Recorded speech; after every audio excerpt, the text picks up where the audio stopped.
Bonjour l'ami, vous allez bien? Ouais, vous. Je m'appelle Laurent, je suis un youtubeur. Un youtubeur? Je fais des petites vidéos YouTube pour savoir un peu ce qu'ils pensent les jeunes. Ouais. Vous êtes jeune? Je suis jeune. Ouais. Ah, bon, bah alors ça va. Ouais. Aujourd'hui, on nous parle de tout et de rien. On nous fait peur. On dit qu'on va mourir et c'est vrai. Mais il y a un sujet dont on ne parle jamais. C'est effectivement, on va mourir un jour ou l'autre. Et après, on va où à votre avis? C'est bon. Vous avez aucune idée, aucune croyance, aucune... Vous y avez jamais pensé? Je crois que en moi-même. Oui, d'accord, vous croyez en vous-même. Non, en vrai, je sais pas où on va finir. On verra bien. Est-ce que vous sauteriez d'un avion sans parachute? Non. Ah, Non. eh oui, hein. Parce que si vous croyez en vous-même, vous sortirez les mains et vous ferez comme un oiseau. Ben, normalement, quand on meurt, si vous voulez, on va être jugé par rapport au bien ou au mal qu'on a fait. Apparemment. Donc la grande question à se poser, c'est de savoir comment est-ce qu'on sait si on fait du bien ou du mal. Parce que vous avez remarqué, dans certains pays, le bien, c'est pas le même que dans d'autres pays. Pour certains hommes, le bien, c'est pas le même bien que pour d'autres hommes. Vous voyez, par exemple, dans des pays, l'incision des petites filles, c'est très bien. Mais pour nous, c'est barbare. Ouais. Alors comment on fait, sur quoi on se base pour savoir si on fait quelque chose de bien ou de mal? Je sais pas où. Vous connaissez les 10 commandements? Non. C'est la loi morale, c'est la loi qui est inscrite dans votre cœur et qui parle à votre conscience. Et d'ailleurs, quand vous faites une bêtise, vous le savez que vous faites une bêtise, comme moi. D'accord? Alors on va voir comment vous allez faire. Et attention, je ne vous juge pas parce que moi, j'ai lamentablement échoué au test. Il y a un commandement, il dit, tu ne mentiras pas. Est-ce que vous avez déjà menti? Bien sûr. Comment on appelle quelqu'un qui a menti? Un menteur. Il y a un commandement, il dit, tu voleras pas. Est-ce que vous avez déjà pris quelque chose qui n'est pas à vous? Si le train de Marseille il passe par là. Ouais, il passe par là, il s'arrête aux arcs et après tu dois prendre un autre train pour aller à Marseille. Parce que je sais, en fait, j'ai un train à 11h47. Mais ça marque que c'est de ce côté-là que ça va jusqu'à Nice et que de Nice, ça repart par là-bas. Ah ouais, mais là c'est une galère ce que tu vas faire. Là il y a un train à 10h11 ou 12, un truc comme ça. Tu vas jusqu'aux arcs et après tu regardes des arcs À Marseille. à Marseille. Ok, d'accord. Ouais. Merci, c'est gentil. Ah, bon. Alors, est-ce que vous avez déjà pris quelque chose qui n'est pas à vous? Comment? Est-ce que vous avez déjà pris quelque chose qui n'est pas à vous? Eh oui. Bien sûr. Il y a un commandement, alors ça tue tous les hommes. Il y a un commandement, il dit tu commettras pas d'adultère. Vous n'êtes pas marié. Non. Alors là, vous vous dites, oh là, je m'en sors bien. Mais non, parce que Jésus, il a dit, quiconque regarde une femme pour la convoiter a déjà commis un adultère avec elle dans son cœur. Eh ben, on a tous commis un adultère alors. On est mort. Ouais. Mais vous savez pourquoi elle est belle, cette loi?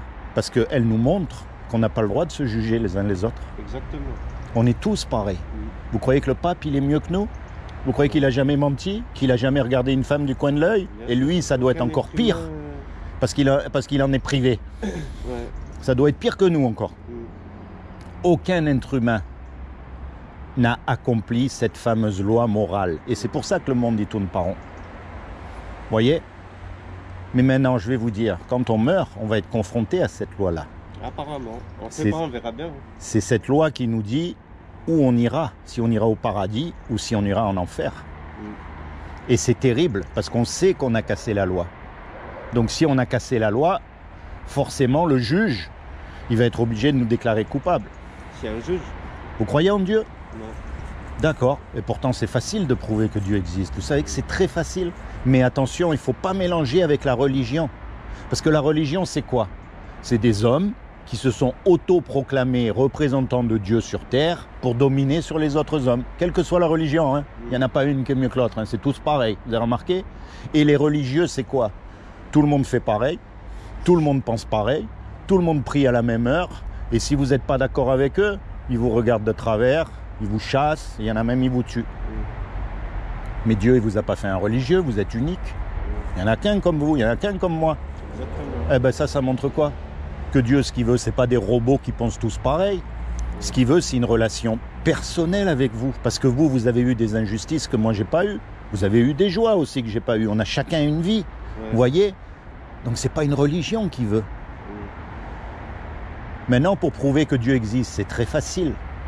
Vous prenez n'importe quel objet. Tiens, la gare. Vous voyez la gare? Quelle est la preuve qu'il y a quelqu'un qui a fabriqué cette gare?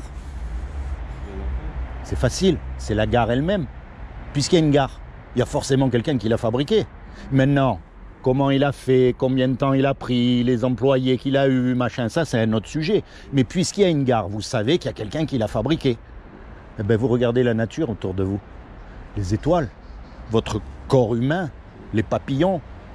Puisqu'il y a quelque chose, il y a forcément une intelligence derrière. Peut-être.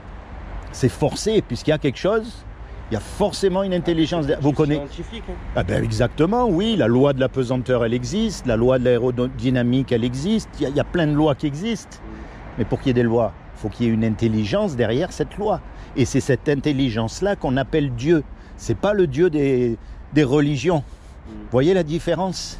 On ne croit pas aveuglément comme ça en Dieu, non, je crois pas, non, ça c'est pas sérieux.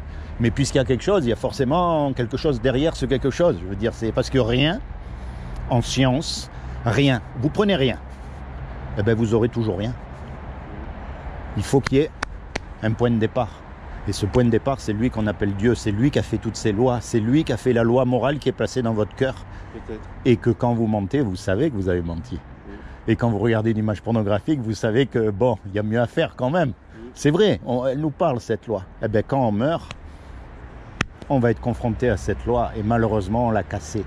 Et Dieu va être obligé de nous condamner. Ça, c'est la mauvaise nouvelle. Bah alors dans ce cas-là, on va tous en enfer. Oui, ça, c'est la mauvaise Il nouvelle. n'y a personne qui va au paradis. C'est ce qu'on mérite tous, sans exception. C'est pour ça que on n'a pas le droit de se juger, encore une fois. On est tous pareils. Quel est l'homme qui... Vous savez, même le religieux des religieux, vous grattez un petit peu, vous vous rendez compte qu'il n'est pas mieux que vous et que peut-être vous êtes mieux que lui. Parce que vous, au moins, vous n'êtes pas un hypocrite comme lui qui essaye de se faire passer pour quelqu'un de bien. C'est pas vrai? C'est vrai. Ça, c'est la mauvaise nouvelle. Et c'est pour ça que le monde ne tourne pas rond. C'est ce qu'on mérite. Mais maintenant, Dieu, puisque c'est un créateur, puisqu'il a tout créé, il aime ce qu'il crée. C'est logique, un musicien, il aime sa musique. Un cuisinier, il aime les petits plats qu'il fait. Eh bien, Dieu qui nous a créés, il nous aime. Et quelqu'un qui nous aime, Ah, il nous aime, mais il nous aide pas. Hein. eh bien, il ne veut pas justement, il ne veut pas nous envoyer en enfer. Et ce qu'il a fait, c'est que pour nous aider, il a fait quelque chose justement, pour nous éviter à vous et à moi de finir en enfer. Est-ce que vous savez ce qu'il a fait? Il a fait quoi? Dites-moi. Alors, comme il a trouvé personne sur la terre, ni même le religieux des religieux, ni le pape, ni l'imam, ni ce qui vous voulez, il n'y a pas un homme qui est parfait. Eh bien, ce qu'il a fait pour sauver les hommes, c'est qu'il est venu lui-même sur terre. Il s'est habillé avec un corps, il a pris une forme humaine qui est Jésus, et il a dit, quiconque croit que Jésus est le Fils de Dieu et qu'il est ressuscité des morts, il aura la vie éternelle à mes côtés. Il n'a pas dit de mettre une soutane, il n'a pas dit d'allumer des cierges, il n'a pas dit d'aller à droite, à gauche, non, il a dit de croire, simplement. C'est comme si on fait un braquage tous les deux. On fait un braquage, on se fait serrer et on passe devant le juge. Et le juge nous dit, voilà, vous me donnez 50 000 € de caution chacun ou vous partez 50 ans en prison. Moi, j'ai pas les 50 000, hein. Et toi non plus, hein. On est d'accord. On est condamné et on ne peut pas retourner en arrière pour effacer le mal qu'on a fait et on ne peut pas dire au juge non plus, monsieur le juge, vous êtes un bon juge, pardonnez-moi, je ne recommencerai pas, ça ne marche pas. Ouais. Il faut que l'amende elle soit payée. Et puis il y a un gars qui arrive, qu'on ne connaît même pas, et qui met l'argent sur la table pour qu'on soit libre. Le juge, il est satisfait, l'amende elle a été payée. Et nous, malgré qu'on est coupable, on est libéré. Tu comprends? Quand Jésus il est mort à la croix, comme il est Dieu sur terre, lui par définition c'est le seul qui n'a jamais péché. Eh bien son sacrifice il a été accepté pour que toi tu sois libre. Et tout ce que tu as à faire aujourd'hui, c'est pas de rentrer dans une religion, mais c'est d'accepter, de t'approprier ce que Jésus a fait à la croix, de dire voilà, moi je connais rien à ces histoires. Tu parles à Dieu comme tu parles à un autre homme, tu dis moi je connais rien à ces histoires, mais je sais que Jésus il est mort pour moi à la croix et je veux qu'il devienne mon avocat pour le jour du jugement dernier. Et à partir de ce moment-là, tu peux avoir l'assurance que tu n'iras pas en enfer, parce que tu as fait le bon choix. Maintenant, quelqu'un qui t'a rendu ce service, il t'a sauvé de la prison, il t'a sauvé de l'enfer. Quand il va te demander un petit service, tu vas lui rendre, tant que tu peux. Alors par exemple, la prochaine fois que tu es confronté au mensonge, tu vas dire là, si je mens, personne ne va le savoir. Mais dans ta tête, tu vas dire attends, Dieu il va le savoir. Jésus il est mort pour moi à cause de tout ça, je ne peux pas lui faire ça. Je ne peux pas le trahir, c'est comme si je lui crachais à la figure. On est d'accord? Eh bien de toi-même, tu vas choisir de ne pas mentir, quelles que soient les conséquences. Tu vois, c'est pas une religion qui t'impose, il faut faire ci, il faut faire ça, Non, c'est de toi-même, par conscience envers Dieu, tu dis, attends, là je sais que Dieu il aime pas ça, alors je choisis de ne pas le faire. Et comme ça, tu apprends à marcher avec Dieu. Tu vois ? C'est pas fais ci, fais pas ça, fais ci, fais pas ça, il faut aller là parce que c'est l'heure de la prière, il faut aller là-bas parce que c'est l'heure de la messe, Non, c'est toi tous les jours, partout où tu vas, tu mets toujours Dieu en premier dans ton cœur, dans ce que tu fais. Si tu fais du sport, si tu fais des études, si tu travailles, peu importe. Si tu fais du cheval, je sais pas moi, peu importe, mais tu mets Dieu en premier dans ton cœur et tu le remercies, tu dis franchement, si tu n'étais pas venu Dieu pour me sauver, je serais perdu, comme tous les autres. C'est ça la vraie foi, tu vois. Ouais. C'est comment ton prénom ? Brice. Brice, moi je t'encourage vraiment à te rapprocher de Dieu. Quand tu es tout seul, pas comme les hypocrites devant tout le monde, tu sais, ils vont à l'église le dimanche, ils chantent Alléluia, et après le mardi, ils ont oublié qu'ils sont allés à l'église le dimanche. Tu vois ? Non. Toi, tout seul, quand tu es dans ton coin, t'y penses. T'y penses parce que tu sais pas quand tu vas mourir. Tu peux partir dans 5 minutes comme moi.